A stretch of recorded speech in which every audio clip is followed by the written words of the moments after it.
बिक गया बाजार में झूठ सारा, मैं सच को लेकर शाम तक बैठा रहा। बिक गया बाजार में झूठ सारा, मैं सच को लेकर शाम तक बैठा रहा। मेरे दोस्तों, मेरे सुनने वालों, ये कलयुग है। यहाँ ठीक क्या है, गलत क्या है, कुछ समझ नहीं आता, क्योंकि झूठ जो है हमेशा सच के ऊपर हावी होता जा रहा लगता है। ये मैं इसलिए कह रहा हूँ क्योंकि मेरे आज का जो टॉपिक है वो है कि आर्टिफिशियल स्वीटनर्स हमारी सेहत के लिए कितने अच्छे हैं या नहीं हैं। इस पर इंटेंस डिबेट चलती आई है पिछले 10-20 साल से, बट इनका प्रयोग हमारे रोज़मर्रा की ज़िंदगी में बढ़ता जा रहा है और बड़ी तेज़ी से बढ़ रहा है। इसका टोटल जो बिज़नेस है वो पूरे वर्ल्ड में 1 लाख करोड़ से ऊपर का है और ये सोचा गया है, एस्टिमेटेड है कि 2-3 साल में 1.25 करोड़ का हो जाएगा। और इसमें इंडिया बीइंग अभी most populated country in the world, इसमें एक मेजर कंट्रीब्यूशन करता है। और जैसे जैसे हमारे यहाँ हेल्थ अवेयरनेस आ रही है, हम लोग इस तरह के प्रोडक्ट जो हम सोचते हैं हमारी सेहत के लिए अच्छे हैं या बुरे नहीं हैं और हमारे को वज़न नहीं बढ़ने देते, वो काफ़ी ज़्यादा यूज़ हो रहे हैं। इससे पहले मैं आगे बढ़ूँ, मैं बात करना चाहूँगा कि डेली जो मैं ये वीडियो बनाता हूँ, इनका मैं जो एक इनिशियल एक कॉपी है वो मैं अपने जो मेरे सीनियर रहे हैं डॉक्टर CP आहूजा, उनके पास भेजता हूँ और जब वो ओके करते हैं तो मैं इसको आगे भेजता हूँ। और कल जब मैंने उनको भेजा तो उन्होंने कहा कि आप साइंटिफिक जो आज की डेट में चल रहा है उससे थोड़ा कंट्रोवर्शियल कई बार हो जाते हो, आप देख के बोला करो। तो मैंने खूब सोचा और अल्टीमेटली मैं ये सोचता हूँ कि जैसे मैंने कल आपको कहा था कि सेम ह्यूमन बॉडी के लिए अलग अलग एसोसिएशंस हैं। इंडिया की तो समझ आती है कि हमारी रेस थोड़ी डिफरेंट है, कि हमने अपनी RSSDI की गाइडलाइंस बनाई हुई हैं, बट सेम वेस्टर्न रेस के लिए कितनी सारी गाइडलाइंस हैं। IDF की अलग है, एंडोक्रिनोलॉजिस्ट की अलग है, ADA की अलग है, यूरोपियन सोसाइटी की अलग है। सिमिलरली जो मैं सोचता हूँ कि वो उचित है, मैं आपसे वो बात करता हूँ, वो मेरी पर्सनल ओपिनियन हो सकती है और मैं चाहूँगा कि आप इंटरनेशनल गाइडलाइंस अपने आप भी देख सकते हैं, लेकिन मैं कॉमन सेंस की बात करता हूँ। तो मैं आज का टॉपिक पर फिर आता हूँ कि क्या आर्टिफिशियल स्वीटनर सेफ हैं। इसके लिए सबसे इम्पॉर्टेंट बात जो आपको सोचनी है वो ये कि पिछले 2-3 हफ्ते पहले, आई थिंक मई के शुरू में ही, इसी महीने या लास्ट मंथ के बिगनिंग में WHO ने अपनी नई गाइडलाइन शुरू की हैं, बताई हैं। और उनके कहने के हिसाब से, मैं दोबारा ध्यान से सुनना, उनके कहने के हिसाब से डायबिटिक मरीजों को छोड़कर बाकी लोगों को अभी गाइडलाइंस के हिसाब से आर्टिफिशियल स्वीटनर नहीं लेने चाहिए, क्योंकि न केवल ये हार्ट अटैक बढ़ा सकते हैं, ये डायबिटीज़ का इंसिडेंस बढ़ा सकते हैं, ये सडनली मॉर्टेलिटी कर सकते हैं। और सो मच सो कि जिस लिए हम लोग ये लेते हैं कि ये वज़न कम करेंगे, ये वज़न कम भी नहीं करते।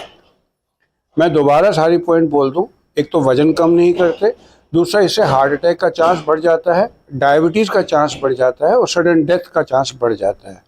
और WHO ने ये सारे पॉइंट्स जो बोले हैं, WHO वर्ल्ड हेल्थ ऑर्गेनाइजेशन ने, वो सडनली नहीं बोले, उन्होंने 280 से ऊपर रिव्यू आर्टिकल्स को देखने के बाद ये बातें कही हैं।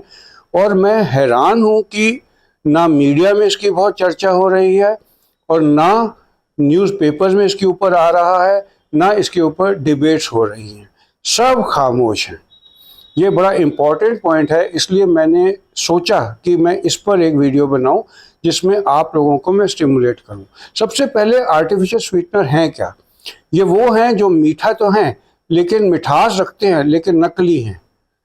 इनको हिंदी में नकली मधुरक कहेंगे। मधुरक कहते हैं मिठास देने वाले और आर्टिफिशियल कहते हैं नकली को।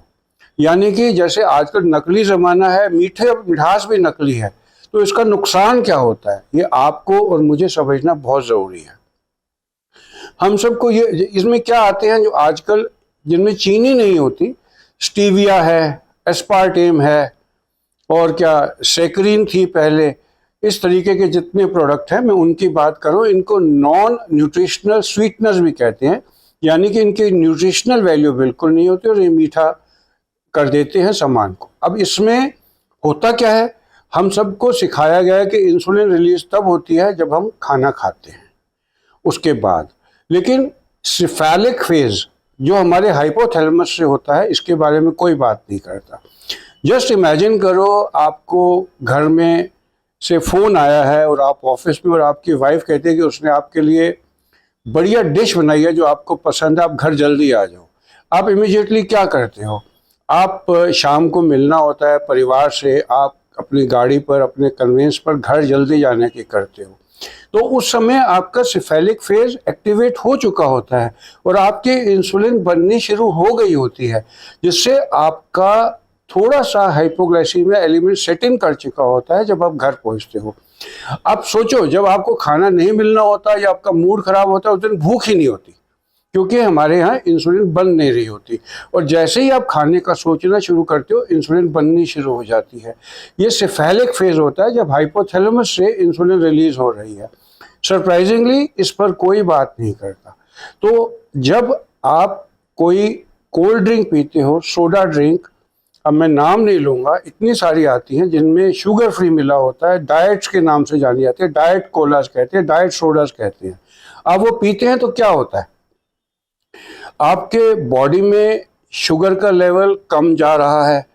जैसे ही वो जीभ को लगती है, ऑलरेडी आपके अंदर सेंसेशन मिठास की आती है, इंसुलिन और रिलीज हो जाती है। तो उस समय तो ठीक है, लेकिन आपका बाद में थोड़ा सा हाइपोग्लाइसीमिया सेट इन कर लेता है और आपको जितनी भूख है आप उससे ज़्यादा खा लेते हो। और ये देखा गया है कि डाइट ड्रिंक्स लेने से, इस तरीके की मिठाइयाँ लेने से जिसमें न्यूट्रिशनल वैल्यू नहीं होती, इंसुलिन तो रिलीज होता है लेकिन शुगर का लेवल जो है बढ़ता नहीं, बट ये लो चला जाता है और इनका वजन कम नहीं होता। आज तक कोई स्टडी ये नहीं बताते कि नॉन न्यूट्रिशनल स्वीटनर लेने से किसी भी पर्सन का वजन कम हुआ हो। और दूसरा क्या नुकसान होता है, ये हमारे इंटेस्टाइन में जाकर हमारे बैक्टीरिया चेंज कर देते हैं। हमारे आयुर्वेदिक डॉक्टर काफ़ी समय से, नेचर क्योर वाले, बिल्कुल ठीक कहते आए हैं कि जैसा अन्न वैसा मन। अगर कोई पर्सन, हमारा रिलेशन अमेरिका से आता है, घर में आता है, हम बहुत ध्यान रखते हैं, हम उसको मिनरल वाटर पिलाते हैं, हम उसको बॉयल्ड खाना खिलाते हैं, हम बाहर से खाने को कुछ नहीं देते, फिर भी सरप्राइजिंगली उसको लूज मोशन हो जाते हैं। ऐसा क्यों होता है? क्योंकि एक पर्सन जो अमेरिका में रह रहा है या इंग्लैंड में रह रहा है, उसका खान पीन डिफरेंट है और उसके इंटेस्टाइन के बैक्टीरिया बदल चुके होते हैं, जिसको मेडिकल टर्मिनोलॉजी में माइक्रोबायोटा कहते हैं। अब जब माइक्रोबायोटा बदल चुका है और आप इंडियन फूड दोगे उसको, तो उसको लूज मोशन हो सकते हैं। सिमिलरली ये जितने नॉन न्यूट्रिशनल स्वीटनर्स हैं, ये हमारे इंटेस्टाइन में जाके हमारे माइक्रोबायोटा को बदल देते हैं और उससे क्या होता है कि इंटेस्टाइनल डैमेज होता है और ग्लूकोज एब्जॉर्प्शन बढ़ जाती है। हम सबको मालूम है कि SGLT2 जो होते हैं वो ग्लूकोज को किडनी से एब्जॉर्ब कराते हैं। हमारे इंटेस्टाइन से एब्जॉर्ब कराने के लिए SGLT1 रिसेप्टर्स होते हैं। राम जाने ये उन पे असर करते हैं या क्या करते हैं, लेकिन इतना पक्का है कि इसके देने से ग्लूकोज इनटॉलरेंस हो जाता है, यानी कि जैसे मैंने कल वाले बात की थी, पर्सन प्री डायबिटिक में कन्वर्ट होने लगता है। तो ये बात हमारी समझनी बहुत ज़रूरी है कि आर्टिफिशियल स्वीटनर देने से हमारा, एक तो ब्रेन से इंसुलिन रिलीज हो रहा है, ब्रेन के सिग्नल से, वेगस नर्व से, पैंक्रियास से इंसुलिन रिलीज हो रहा है। दूसरा, हमारा खाना खाने के बाद फिर इंसुलिन रिलीज हो रहा है, शुगर लो जा रहा है और वो आर्टिफिशियल स्वीटनर इंटेस्टाइन में जाकर हमारे माइक्रोबायोटा बदल रहे हैं, जिससे ग्लूकोज का एब्जॉर्प्शन बढ़ रहा है। तो पूरा सारा सिस्टम टॉपसी टर्वी हो गया कि नहीं हो गया। इस वजह से ये देखा गया है फ्रॉम दोज 280 स्टडीज कि नॉन न्यूट्रिशनल स्वीटनर लेने के बाद ग्लूकोज इंटॉलरेंस हो जाता है और साथ में ये सडन हार्ट अटैक के चांसेस, सडन मोर्टेलिटी के चांसेस बढ़ जाते हैं। अब मैं एक मुझे व्हाट्सएप पर मैसेज आया था जो कह रहे थे कि आप बहुत टेक्निकल हो जाते हो और एक लेमैन को सारी बात समझ नहीं आती।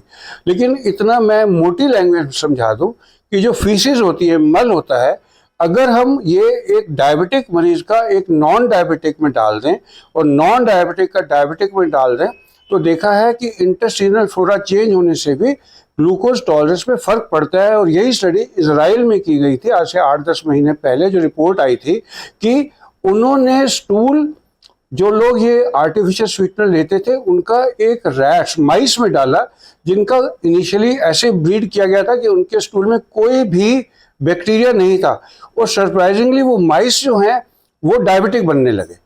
तो इसलिए जब ये स्टडी आई और WHO के सारे टॉप लेवल के कंसल्टेंट्स और फिजिशियंस ने बैठ कर, एंडोक्रिनोलॉजिस्ट ने बैठ के ये गाइडलाइन निकाली, तो इसके ऊपर जितनी डिबेट होनी चाहिए थी मेरे ख्याल से नहीं हो रही।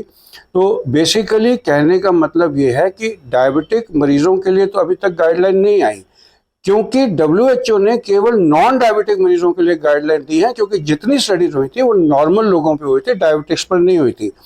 इसलिए डायबिटिक्स अभी भी चाहें उन गाइडलाइंस के हिसाब से अपना प्रयोग नॉन न्यूट्रिशनल स्वीटनर्स का, सो कॉल्ड वो जो मीठे हैं लेकिन चीनी नहीं है, उनका प्रयोग जैसे शुगर फ्री है कर सकते हैं। लेकिन एक नॉर्मल पॉपुलेशन अगर वो सोचती है कि वो ये वाले प्रोडक्ट लेके अपना वज़न कम करेंगे या उनकी सेहत को फ़ायदा होगा, वो ठीक नहीं है। तो मैं आज के इंटरेक्शन में आपसे बस इतना कहना चाहता था, और मैं चाहता हूं कि अगर मेरे इस तरीके के इंटरेक्शन आपको पसंद आए तो मेरे इस ये चैनल को आप सब्सक्राइब कर लो, और एक बात ज़रूर है, शेयर कर लो जो इस तरीके की नॉलेज लेना चाहता हो, और या लाइक करो या डिसलाइक करो, मुझे बीच में मत छोड़ो। शुक्रिया सर, थैंक यू।